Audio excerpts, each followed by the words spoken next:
गुरुर्ब्रह्मा गुरुर्विष्णू गुरुर्देवो महेश्वरः गुरु साक्षात् परब्रह्म तस्मै श्री गुरवे नमः। सद्गुरुनाथ महाराज की जय। येरे चकोरे तिये आपुलिये चाडे, सांसू करीती चंद्राकडे, देवी आम्ही विनवू ते थोकडे, देवो कृपा सिंधू। आणि अनायसे चकोर स्वाभाविकपणे चंद्रप्रकाशातील अमृतकण वेचण्याच्या इच्छेने ज्याप्रमाणे चंद्राकडे चोच करीत असतात, त्याप्रमाणे आपण कृपा सिंधू आहात, पण आमची विनंती केवळ निमित्त मात्र आहे। आता इथं या जरा सगळ्या उपमा ज्ञानेश्वरांनी वापरलेल्या आहेत की, आणि या सगळ्या मोठ्या उपमा ज्या आहेत, म्हणजे चंद्र हा कृष्ण या जाणीवेतनं त्यांना म्हणायचं आहे, चकोर हा अर्जुन या जाणीवेतलं म्हणायचं आहे, चांदण हे कृष्णाच्या जाणीवेतलं आहे विस्तारित, आणि त्या चांदण्याचा आस्वाद घेणारा जो आहे तो अर्जुन आहे। आणि ह्या सगळ्या शीतल अशा उपमा आहेत की ज्या उपमांमध्ये किंवा ज्या जाणीवेमध्ये चंद्राच्या चांदण्यात कोणाला राहावंसं वाटणार नाही, कारण त्याच्यामध्ये एक वेगळी शीतलता, मुक्तता, स्निग्धता या सर्व भूमिका त्याच्यामध्ये येतात। त्यामुळे तुम्ही जेव्हा हे सांगता, स्वतः श्रीकृष्ण भगवान हे संपूर्ण ज्ञान मला देत आहे त्याचा, आणि मी ते माझ्या जाणीवेतनं ग्रहण करतो आहे, बरोबर आहे, पण ते ज्ञान सर्वांनाच देत आहेत एक प्रकारे, असाही भाव त्याच्यामध्ये आहे। म्हणून ते काय म्हणतात, हे भगवंताचे बोलणे ऐकून अर्जुन म्हणतो, देवा असे का बरे म्हणता, चकोरा वाचून चंद्र प्रकाश नसतोच का? म्हणजे मी नसलो तरी सुद्धा चंद्राचा प्रकाश आहेच की हो, असं म्हणायचं त्यांना। म्हणजे चकोरा करताच प्रकाश असतो असे नव्हे, म्हणून जगताचा ताप नाहीसा करावा हा चंद्राचा स्वभाव आहे, तसा तुमचा स्वभाव आहे। म्हणजे या उपमा सुद्धा कशा घ्यायच्या हे फार महत्वाचं आहे की ज्याच्यातून स्वाभाविकपणे कृष्णाचं दर्शन आपोआप होतं, कृष्णाच्या स्वभावाचं दर्शन, आणि त्यावेळेला चाललेली ती परिस्थिती, त्याचं मोजमाप। कारण कृष्ण म्हणतो, अरे इथं युद्धाच्या प्रसंगावर आपण उभे आहोत आणि आपण हे ज्ञान सांगत बसलेलो आहोत, ज्याच्यामध्ये तू पूर्णपणे, म्हणजे मला जे तू करणं अपेक्षित आहे ते तुला समजून सांगण्याकरता मी हे सगळं सांगतोय, आणि तू परत म्हणतो तेच तेच सांग, असं पण आहेच ना कुठं ना कुठं तरी, म्हणून ही ती भूमिका ज्ञानेश्वरांनी सांगितली याच्यामध्ये खूप छान आहे। ही मेघ आपुलिये प्रौढी, जगाची आरती दवडी, वाचूनी चातकाची तहान केवडी, तो वर्षाव पाहुनी, बरी चुळा एकाची आचाडे, जेवी गंगे तेची ठाकणे पडे, तेवी आर्त बहु का थोडे, तरी सांगावे देवे। मेघ आपल्या औदार्याने सर्व जगाचे दुःख नाहीसे करतो, एरवी वर्षावाच्या मानाने चातकाची ताण कितीतरी अल्प असते। आपल्याला आपलं स्वतः चातक तर लांब राहील, आपल्याला किती पाणी लागतं की नाही। आज सकाळपासून जो पाऊस पडला समजा, तेवढं पाणी आपल्याला पुढे 4 वर्ष पुरेल एवढा पाऊस पडला आहे की नाही। म्हणजे काय होतं की तो आपल्या पुरताच पडतो असं नव्हे, हे समजून घेतलं पाहिजे आपल्याला, कारण त्याच्यामध्ये अनेक जीवांचं कल्याण साठवलेलं आहे, सर्वांना शांत करण्याची वृत्ती त्याच्यामध्ये आहे, असा तो भाव ठेवावा लागतो। पण त्या चातकांना चुळभर पाण्याची इच्छा असली तरी ज्याप्रमाणे मेघ रूपाने वर्षाव करण्याकरता गंगेलाच यावे लागते, त्याप्रमाणे आमची ऐकण्याची इच्छा बहु किंवा थोडी असली तरी देवांनी बोलावेच. म्हणून आमची भूक थोडी असली तरी तुम्ही बोला दणदणीत. आम्हाला कळो न कळो तुम्ही बोल. ही जी भूक आहे की नाही आहे की नाही, ही फार मजेशीर भूक आहे. असं होतं ना, आहे की नाही. आमच्या आता स्वामी स्वरूपानंद होते, ते अगदी अल्पसच बोलायचे. असं वाटायचं त्यांच्याकडे गेलं की त्यांनी बोलावं आपल्याशी, त्यांनी बोलावं आपल्याशी. किंवा आमचे वडील जेव्हा लेक्चर द्यायचे, प्रवचन द्यायचे, तेव्हा त्या प्रवचनामध्ये आम्ही इतके दंग होऊन जायचो की ते 2 तास लेक्चर झालं तरी आम्ही अजून तरी बोलावं असे बघतच बसायचो त्यांच्याकडे. कारण आपण त्या भावामध्ये जातो आणि ते ज्ञान जरी माहिती असलं तरी सुद्धा ते वेगळ्या अँगल मधनं अजून आपल्याला वेगळ्या दिशेने घेऊन जात राहत. आहे की नाही. आता आपले सुद्धा सत्संगात तुम्ही लोक कित्येकदा आता झाले की तरी तुम्हाला 6-7 महिने झाले, नाही झाले, तुम्ही तर बरेच वर्ष येत आहे, बरोबर. ते तुम्हाला विषय काय वेगळा आहे का? विषय वेगळा नसतो, पण तोच तो परत परत ऐकण्याची जी उत्कंठा असते आणि वेगळ्या अँगल मधनं ऐकण्याची उत्कंठा असते. कारण तो आपलं मन ते विसरून जात आणि त्याला ते नवीन वाटतं की अरे हे माहितीये पण आपण विसरलो, हे माहितीये पण आपण विसरलो, हे माहितीये आणि आपण विसरलो. म्हणजे स्मृतीची पटलं अशी उघडत जातात. आणि स्मृती सर्व पटलांनी जेव्हा उघडल्या जाते तेव्हा 17वी कला तयार. म्हणून संपूर्ण ईश्वरच आपल्यामध्ये येऊन बसतो. स्मृती हा विषयच राहत. ईश्वराला कसं बघायचं? ईश्वर होऊनच बघायचं. तरी नो थर्ड वे फॉर्म. म्हणून मी म्हटलं त्यासाठी एकच मार्ग आहे. ईश्वराला बघण्यासाठी 2-3 मार्ग अजिबात नाही. एकच मार्ग आहे, ते ईश्वर होऊनच बघणे. मग वर्णन करायचं काही कारण आहे का? वर्णन करायचं कारणच नाहीये काही. अनुभवच असतो फक्त, अशी ती भूमिका आहे. असो म्हणून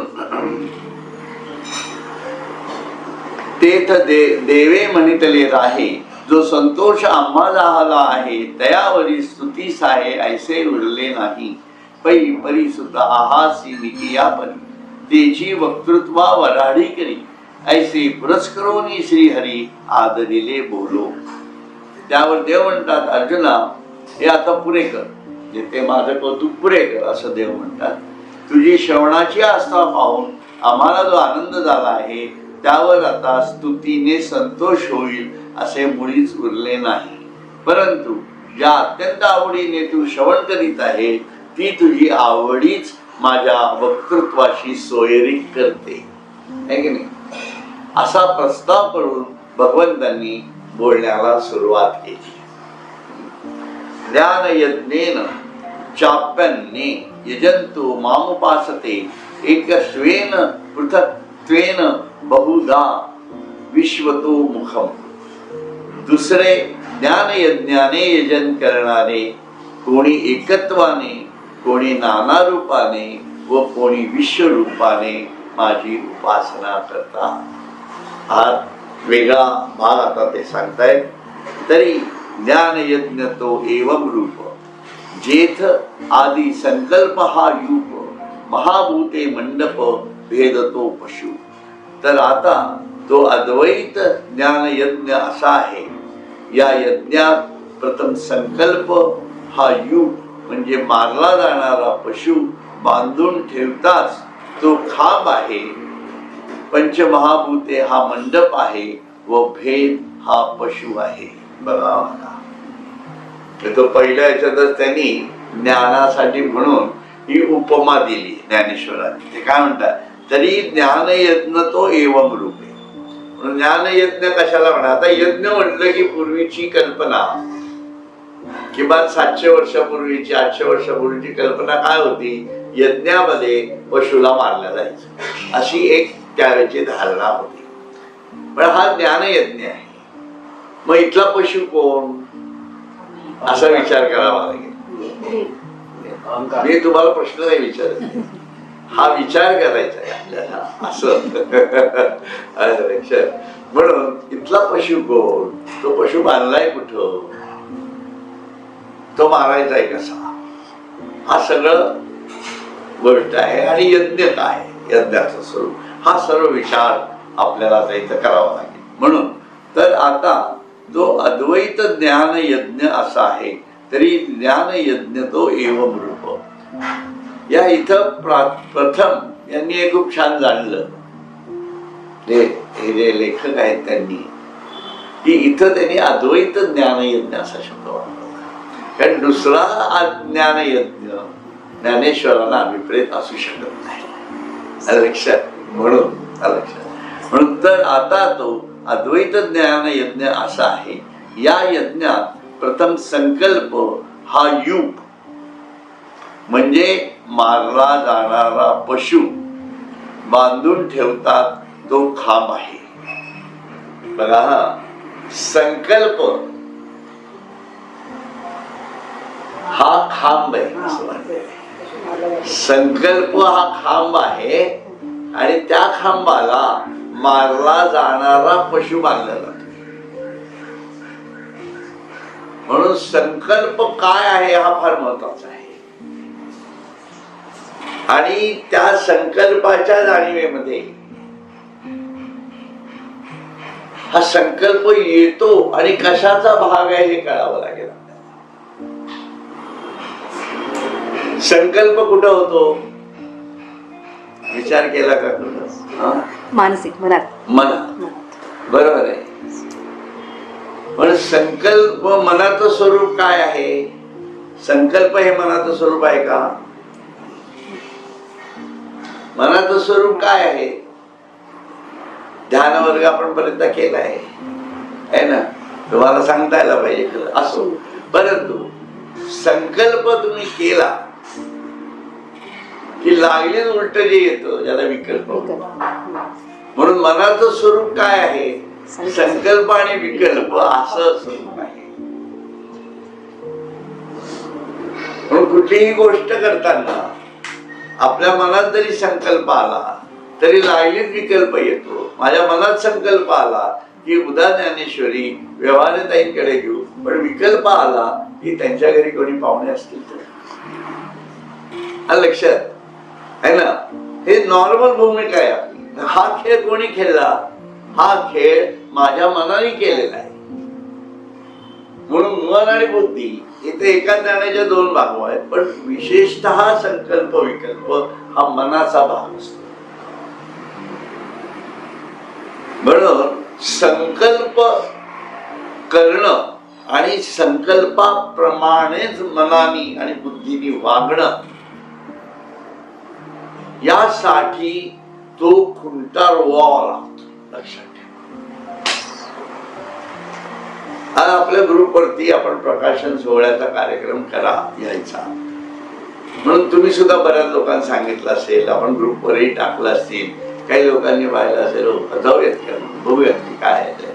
पण हे नुसते छोटे छोटे संकल्प केले आणि तेवढ्यात कुठेतरी बाहेर पाहिलं असेल, अरे पाऊस येतोय वाटते, जाऊ देत, नको जायला. पाऊस आलाच नाही प्रत्यक्षात, पण संकल्प इतका लोळा पांगळा असतो की त्याला रोवायचा विषयच येत नाही.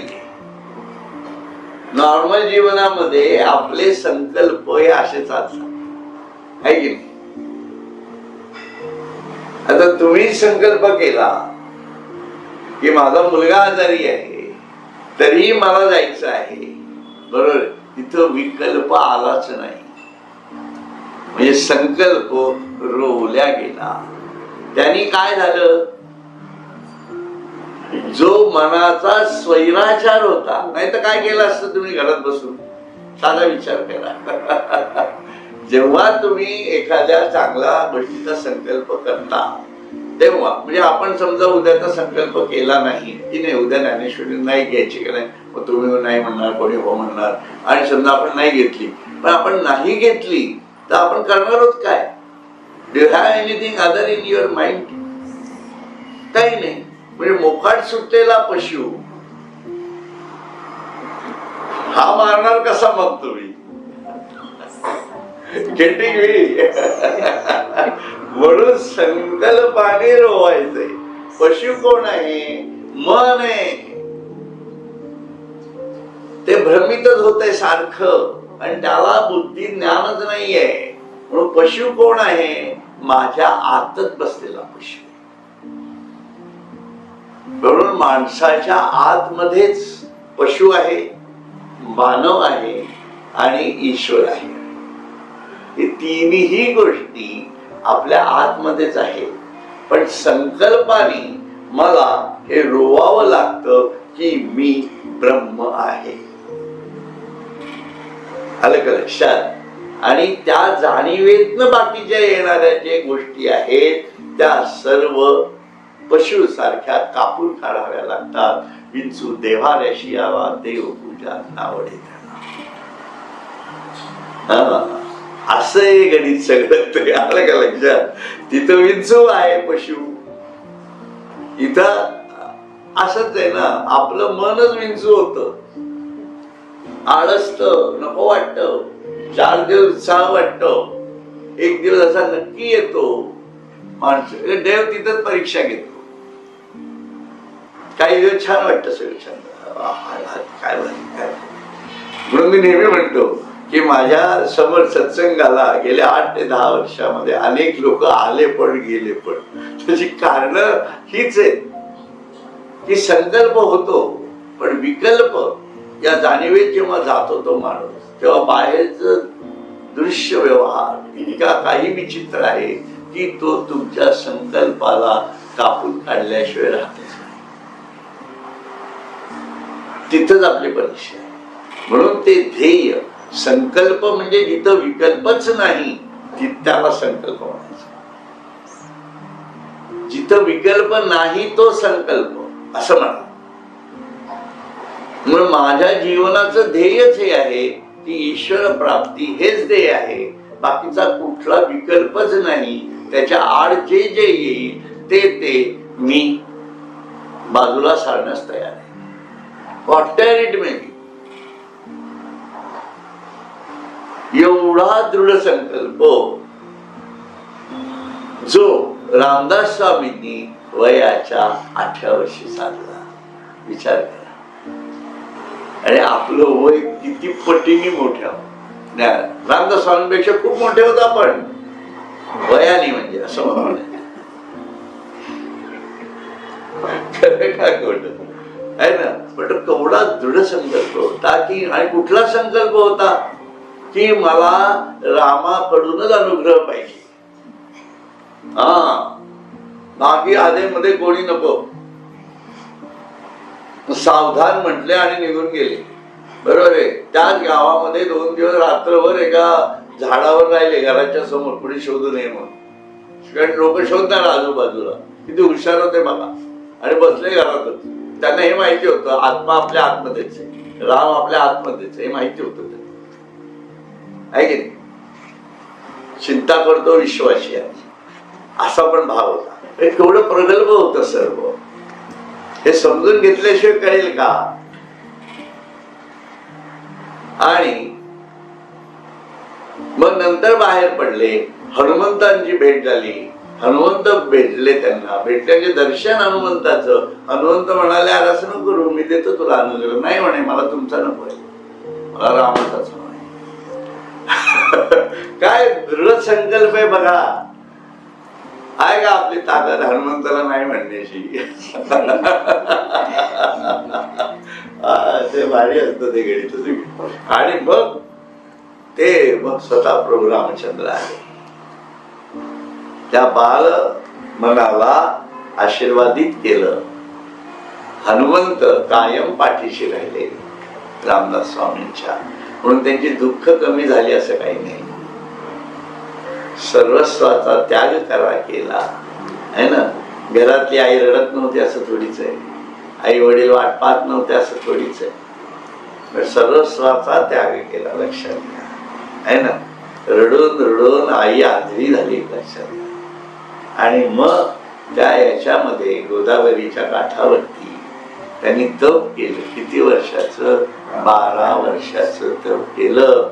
म्हणजे रामाने अनुग्रह देऊन सुद्धा तप चुकलं का? साधना चुकली का?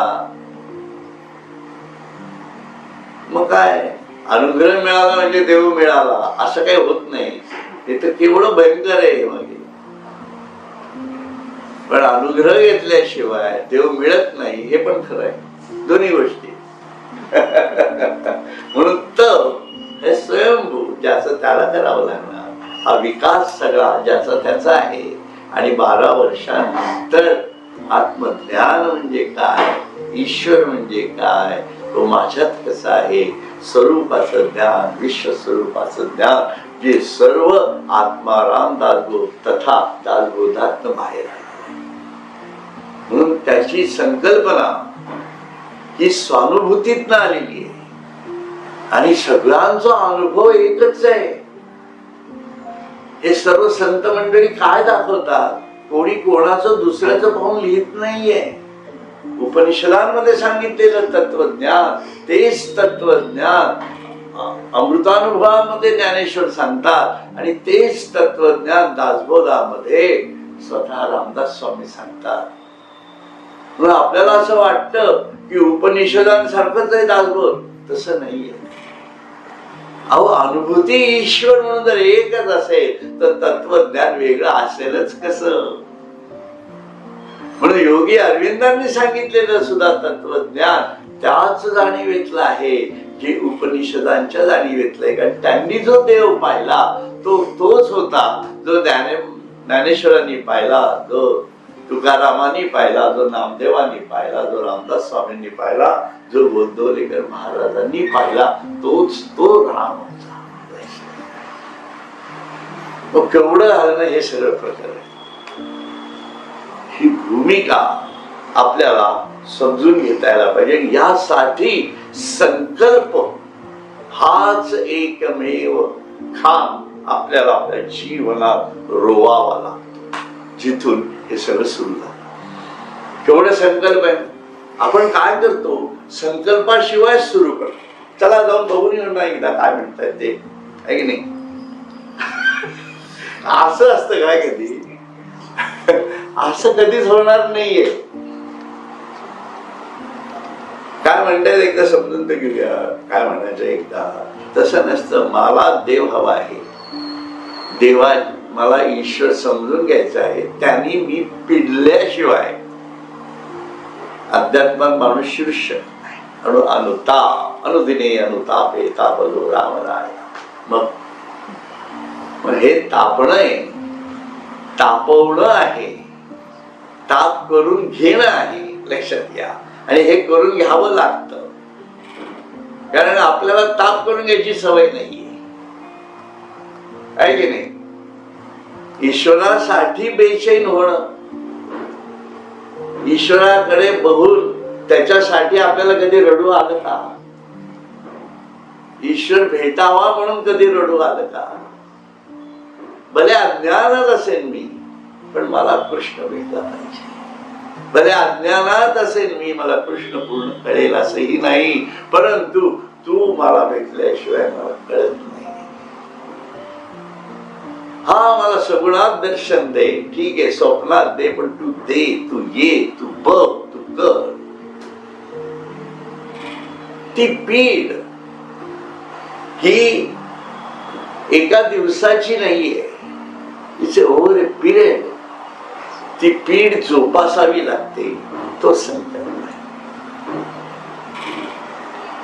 आणि त्या संकल्पाच्या भूमिकेतनं माणूस जेव्हा सर्वस्वाच्या जाणीवेत जायला लागतो, एकदम तर काय आपण समर्पण होत नाही, पण हळूहळू हळूहळू आपल्या सर्व वृत्ती, आपल्या सर्व विचार, आपल्या सर्व कृती, आपले सर्व आचार विचार हे सर्व ईश्वरीय जाणीवेत जेव्हा जायला लागतात, तेव्हा त्या संकल्पाला एक वेगळं स्वरूप प्राप्त होतं.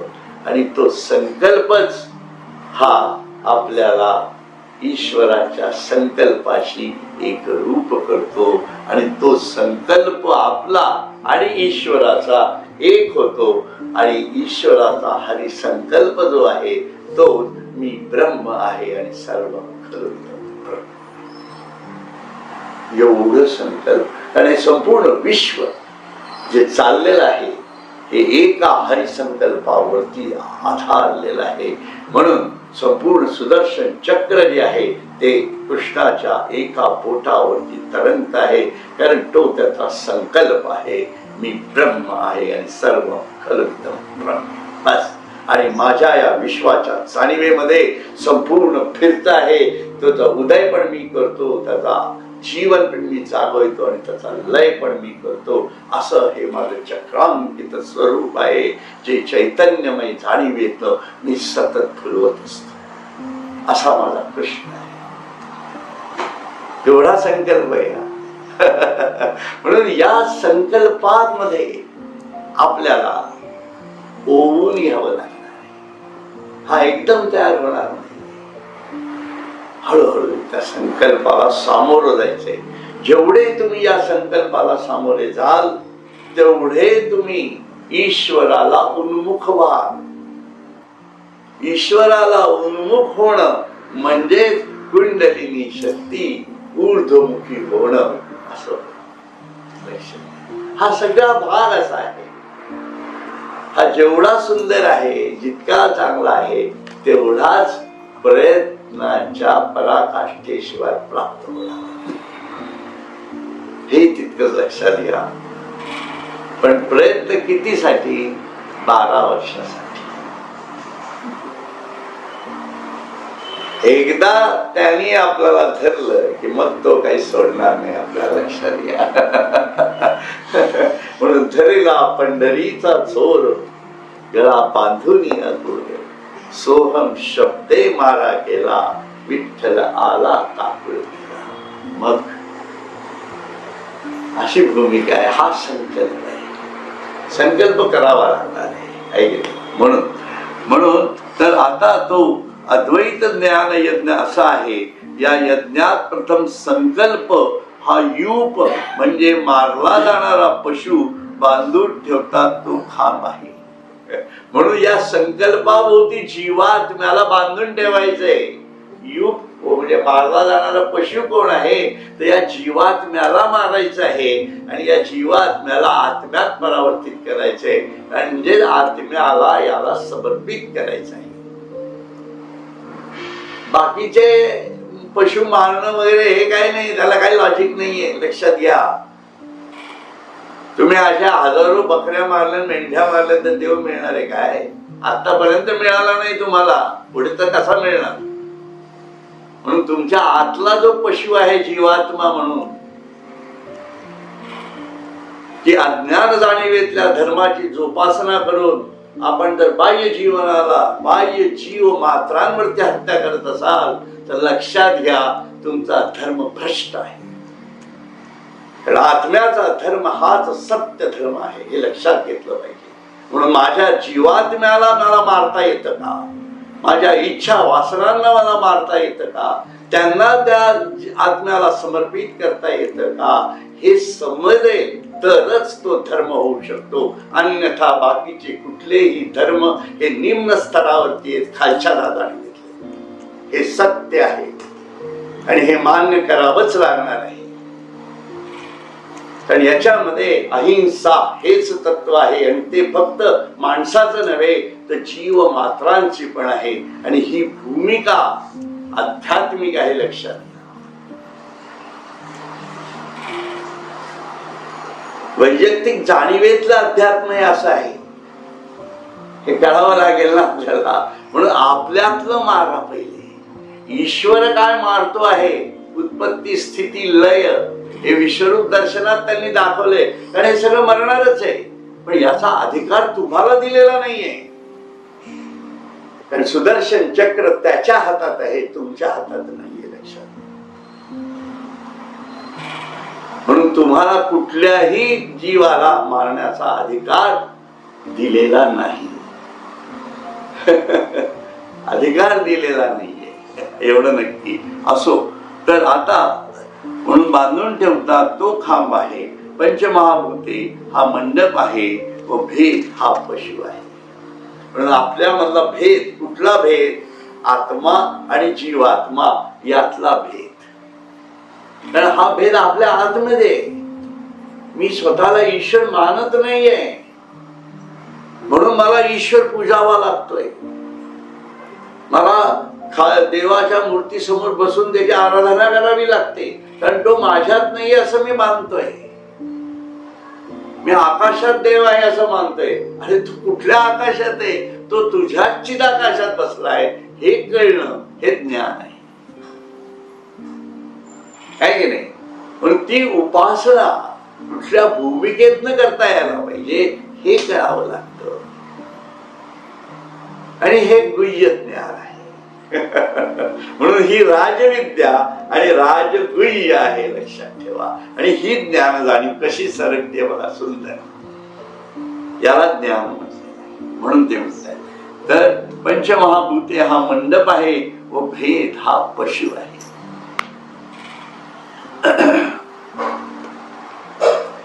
मग पाचाचे जे विशेष गुण अथवा इंद्रिये आणि प्राण हेची यज्ञोपचार भरण अज्ञानकृत. पुढे पंचमहाभूतांचे विशेष गुण अथवा इंद्रिये प्राण वगैरे त्या ज्ञान यज्ञातील हवनीय पदार्थ होत व अज्ञान हेतू होय.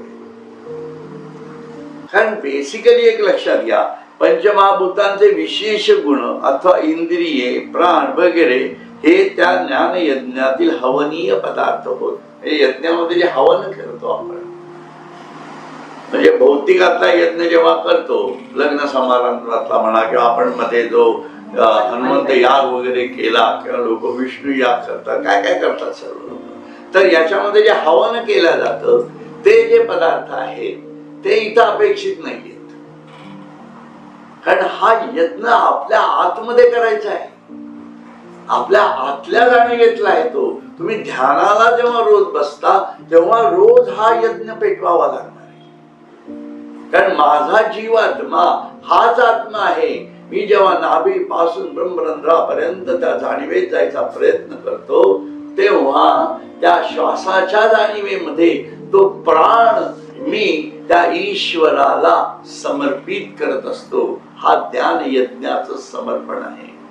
त्या प्राणाच्या जाणीवेमधनं येणारं माझं संपूर्ण शरीर जे पंचमहाभूतांनी निर्माण झालेलं आहे ते संपूर्ण शरीर मी त्या ईश्वराला समर्पित करतो आहे. आणि या समर्पणामधनं मी माझा साधनेचा प्रलय साधतो आहे. म्हणजे माझ्यामध्ये असणाऱ्या पृथ्वी तत्वाला माझ्या मधल्या रक्त किंवा स्त्राव जे आहे त्या जलतत्वाच्या जाणीवेत विरघळवून टाकतो आहे. माझ्यातलं जडत्व संपलेलं आहे. मी हलका होतो आहे आणि अग्नीच्या ज्ञानमय जाणीवेतून मी त्या पुरुषोत्तमापर्यंत जाऊन पोचतो आहे. हा यज्ञ आहे. मग हवन काय केलं? कुठलीही बकरी लागत नाही याच्यात, किंवा कुठलेही तांदूळ लागत नाही, गहू लागत नाही. हा तुझा यज्ञ आहे राजा. आणि तुझ्या जीवात्म्याचंच बलिदान याच्यात देता यायला पाहिजे असं ते म्हणताय. आणि हे मला कळत का नाही? माझ्यातला ईश्वर माझ्यात आहे हे मला कळत नाही. हेच अज्ञान आहे. हे अज्ञान त्या ज्ञानाच्या ज्योतीत घाल. म्हणून ज्ञान कुंड पेटव. ज्ञानाग्नी पेटला पाहिजे. आणि तोही ब्रह्मत्वेसी झाला प्रेत रूप शरीराचा भाव. असा भाव तयार करावा लागणार आहे आपल्याला. म्हणून रोज अशा प्रकारे मरून बघता यायला पाहिजे आपल्याला. आपलीच लोक आपल्याला जाळून टाकतायत आणि मग आपल्याला आपल्या त्या ब्रह्मज्ञानाच्या जाणीवेमध्ये महावाक्याची बोंब करतो आहे. मी ब्रह्म आहे आणि सर्व खलविदम ब्रह्म. ही ती भूमिका जी तुकारामाने सांगितलेली आहे. त्या साधनेचा प्रत्यय घेता यायला पाहिजे ना. त्या साधनेच्या प्रत्ययाशिवाय आपण पुढे सरकूच कसे? म्हणून तो संकल्प फार महत्वाचा होत बसतो. कारण एवढं ज्ञान बाकीच्या लोकांना आजूबाजूला नाहीच आहे ना. म्हणून तुम्हाला एका बाजूनी बुद्धीचा यज्ञ पेटवावा लागतो, दुसऱ्या बाजूनी मनाचा यज्ञ पेटवावा लागतो. मनाच्या यज्ञाच्या जाणीवेमध्ये शब्द स्पर्श रूप रस गंध या सर्व जाणीवेत येणार हे नामरूपात्मक संपूर्ण ब्रह्मांड आपण अनुभवत असतो. आणि याच्यात ईश्वरत्व कसं आहे हे बघायचं आहे. आणि बुद्धीच्या यज्ञातनं याच्यामध्ये अद्वैत भूमिका कशी साकारलेली आहे आणि प्रत्येकात ईश्वर कसा भरलेला आहे या बौद्धिक जाणीवेतनं त्या निर्गुण तत्वाला ओळखायचं आहे. आणि अशा प्रकारे हा बुद्धीचा यज्ञ आणि मनाचा यज्ञ पेटवावा लागेल. आणि या दोघांच्याही ज्वाळा जेव्हा उफाळतात तेव्हा तो यज्ञ करणारा जो जीवात्मा म्हणून बसलेला आहे तो स्वतःला समर्पित करतो आणि आत्म्या परावर्तित करतो. त्याला अवभृत स्नान असं म्हटलं. हा तो यज्ञ आहे. लक्षात घ्या. यासाठी केवढा संकल्प हवा, कुठल्या जाणीवेतनं जाणं गरजेचं आहे आपल्याला, कुठल्या ज्ञान भूमिका आपल्या स्थिर करणं गरजेचं आहे हे तर कळलं पाहिजे ना. आणि एवढी मोठी भूमिका नुसत्या आपल्या छोट्याशा भक्तीने आपल्याला साधेल असं वाटतं. तुम्हीच मला एवढी मोठी भूमिका तुम्ही जे कर्म करता त्या कर्मालाच मी कर्मयोग समजतो वगैरे वगैरे असं बोलून साधणार आहे का? म्हणून तर ते म्हणतात ना पुढे श्रेयो हि ज्ञान अभ्यासा. मग का म्हटलं जात? भगवंताची वाक्य थी का म्हणावं लागलं भगवंताला असं? तर साधा विचार करा. एवढी ज्ञानेश्वर महाराजांना का सांगावी लागली? भगवद्गीता अर्जुनाला का सांगावी लागली? कारण माणसालाच अज्ञान आहे, माणसालाच कळत नाहीये कसं वागायचं, कसं जायचं, कसं जीवनाला उन्मुख व्हायचं, या जीवनाचा नेमका उपयोग कसा करून घ्यायचा. आणि आलेल्या समोरच्या प्रसंगातनं मी माझ्या जीवनाच्या अंतिम वेधापर्यंत पोहोचतो की नाही हे मला कळलं पाहिजे.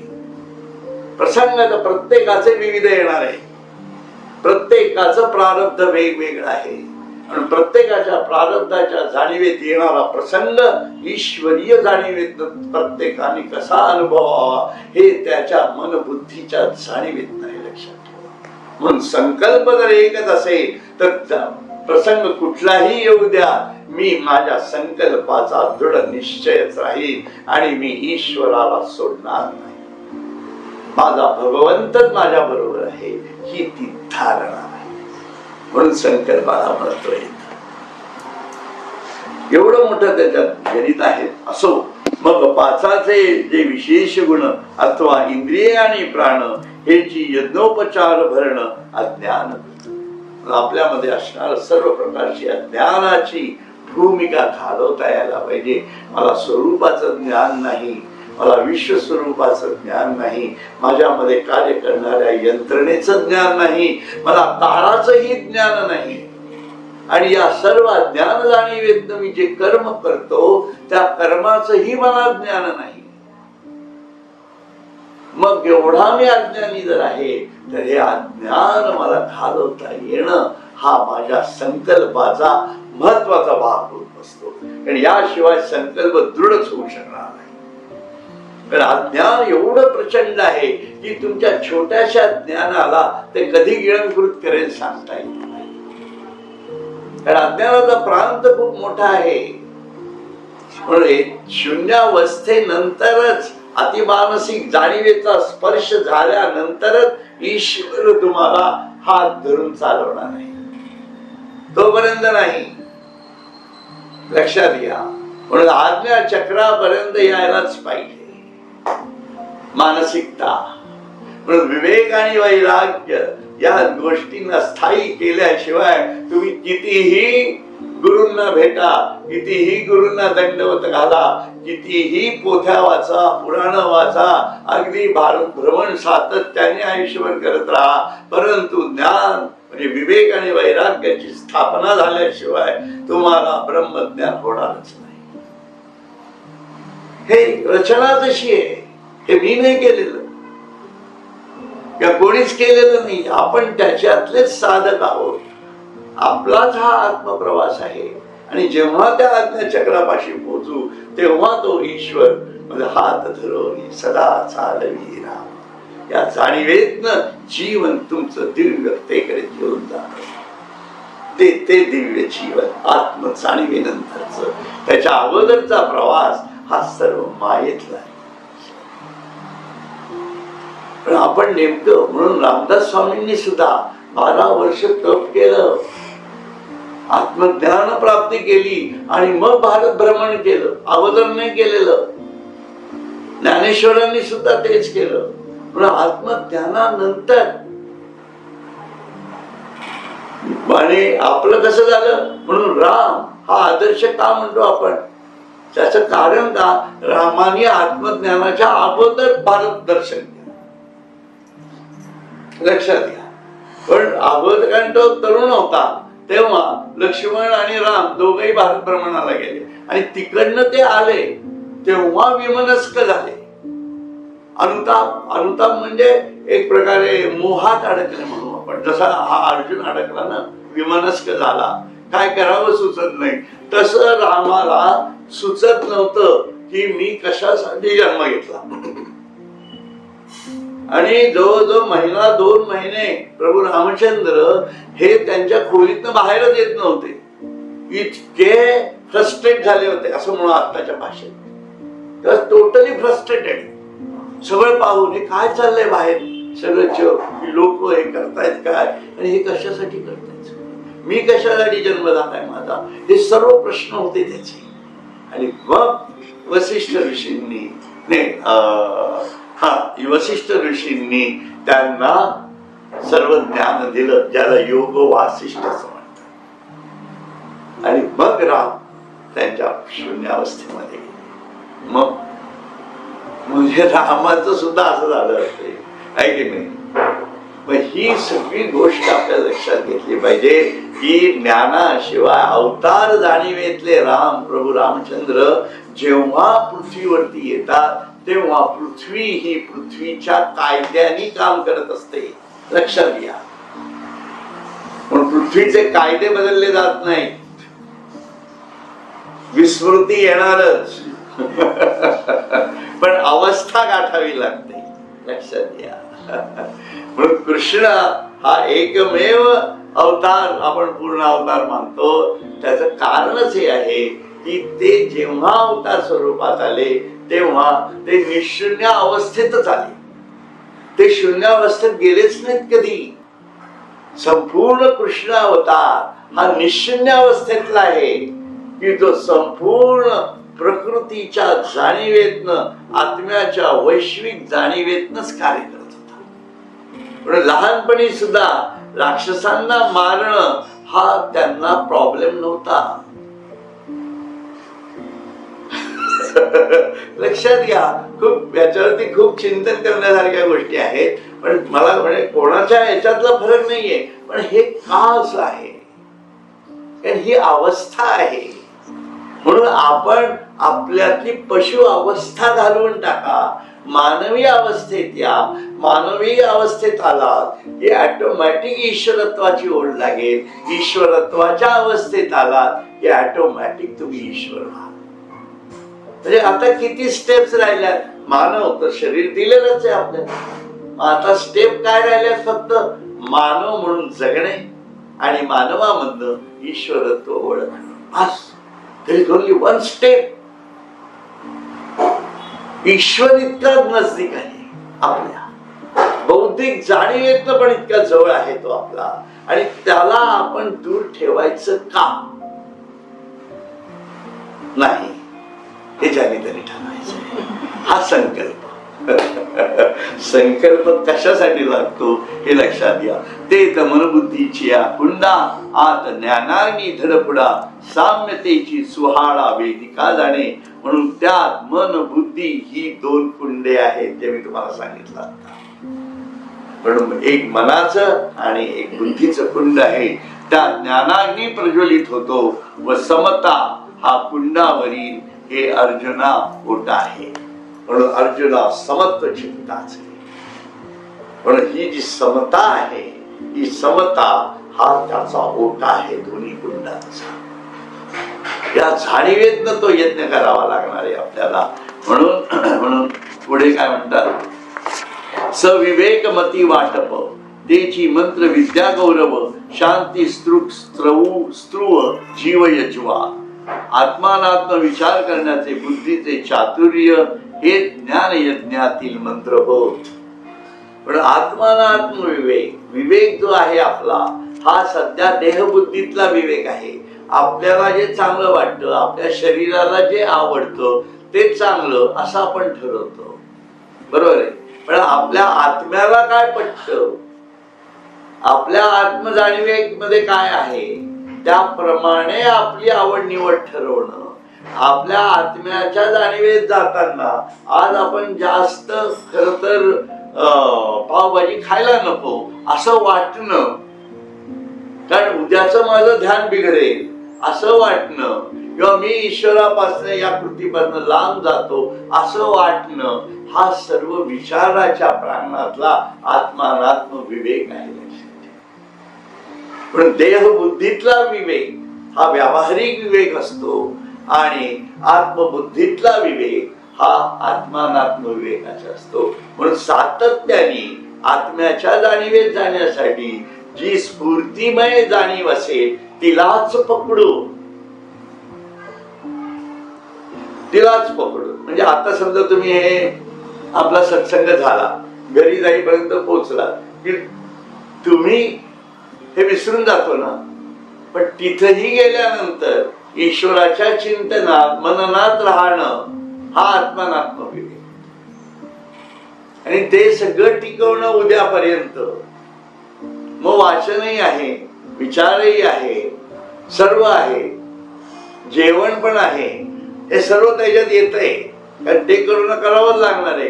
पण ते सर्व मी माझ्या आत्मज्ञानाच्या प्राप्तीसाठी झिजवतो आहे हे कळलं पाहिजे. म्हणून शरीर सुद्धा ईश्वरासाठी झिजलं पाहिजे. मग शरीर ईश्वरासाठी कसं झिजवणार, बसानं ध्यानाला. इंद्रियांची कसमस मोडू द्या, नाही मी हाणणार.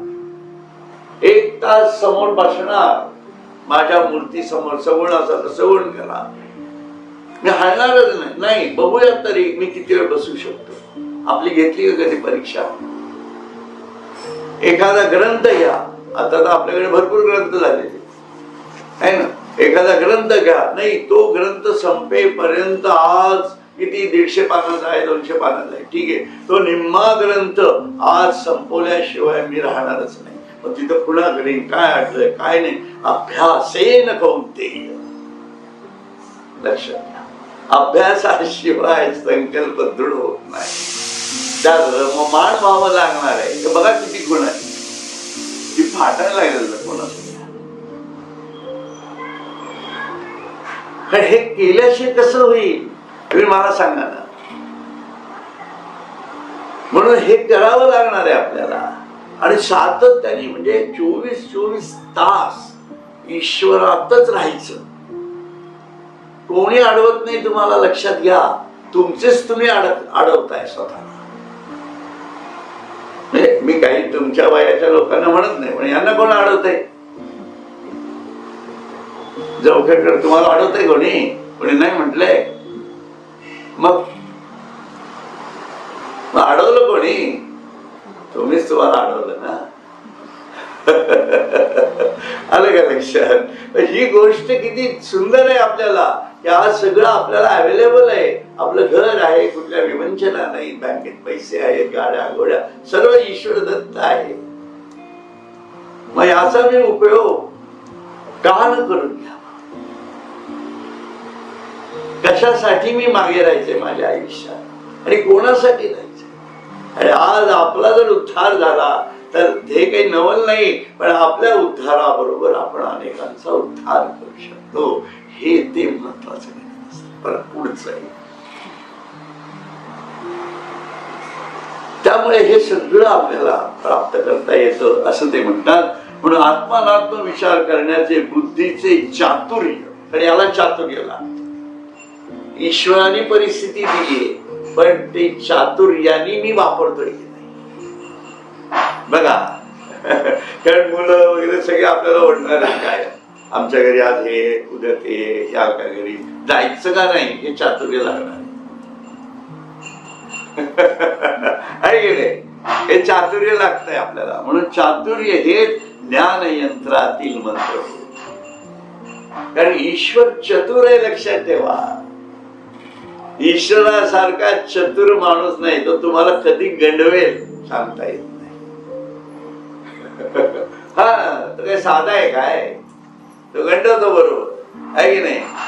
आणि किती वर्ष गंडवतो, 68 वर्षापर्यंत नामदेवाला गंडवत राहिला. विचार करा, कोणी गंडवलं नामदेवाला? पांडुरंगानेच गंडवलं ना. स्वतः जरूर सांगितलंच नाही, हे गंडवला गेला ना नामदेव. मग आले ज्ञानेश्वर भेटले, कोणी भेटवलं? पांडुरंगानेच भेटवलं. लक्षात घ्या, नियती कशी कार्य करते. आणि मग जेव्हा नामदेव चतुर झाला, त्याला कळलं की अरे पांडुरंगा, मी जो आतापर्यंत होतो तो पांडुरंगानेच मला फसवलंय. ज्ञानेश्वर महाराज खरं सांगताय. अशीच तू भूमिका झालेलं. मग गेले ना खेसरांकडे. मग ते जेव्हा चतुर झाले, तेव्हा पांडुरंग त्यांच्या हृदयातच येऊन बसला. हरिओम हरिओम तत्सत. असा प्रकार सगळा घडला. इतका भारी, इतका चतुर आहे तो. मग किती आत्मानात्म विवेक करावा लागेल आपल्याला. म्हणून अहम आत्मा कथीची विसर नाही. ठोक वाक्य बघा, लिहून ठेवावं, असं पुरून ठेवायचं हृदय सात असो. म्हणून ज्ञानरूप अग्निहोत्राचे अनुष्ठान करून संपूर्ण भेदाचा नाश करतो.